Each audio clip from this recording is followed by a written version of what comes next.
The Speaker of the Commons revealed MPs opposed to the nation's EU evacuation will be able to see off Brexit at the final hurdle after negotiations have been completed.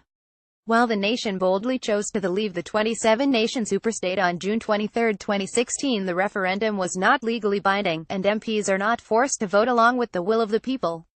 Mr. Bercow, a conservatively-aligned neutral force in the chamber, has previously faced the ire of Brexiteers after admitting he voted Remain in the referendum. But the Speaker has admitted he absolutely does not advocate for casting aside the nation's decision.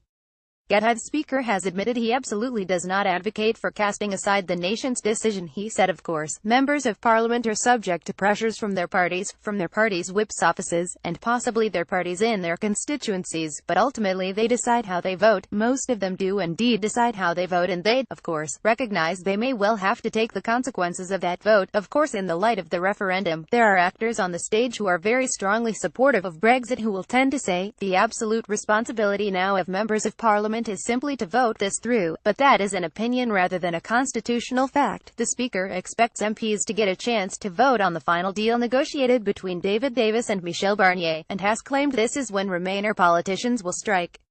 Monday, January 16, 2017. Getty. Bercow expects MPs to get a chance to vote on the final Brexit deal. The Buckingham MP continued, my sense is there will be a lot of people in Parliament who will want to be able to vote on the deal, and there may well be people who say they are simply voting yes or no to a particular agreement. There may well be other colleagues who say, well, they want to be able to vote in such a way as to achieve another outcome. So there will be some members of Parliament who say, I want to be able at the end of all this, if I'm not satisfied, to say no, to try to persuade other members of Parliament to say no, and to hope that no might delay Brexit or prevent Brexit. Do they have a right to argue that point of view? They absolutely do.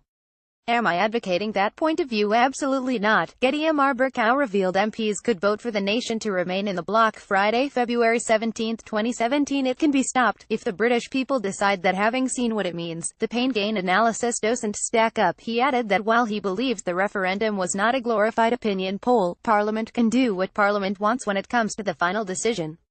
Mr. Bercow said, my position has always been to say, the outcome is legitimate. Under the rules, Parliament then has every right to scrutinise the Brexit process, and Parliament can do what Parliament wants in terms of actions at the end of the process. The Speaker claimed the freedom for MPs to scrutinise and potentially undo the Brexit decision might not be music in the ears of those who advocated taking back control.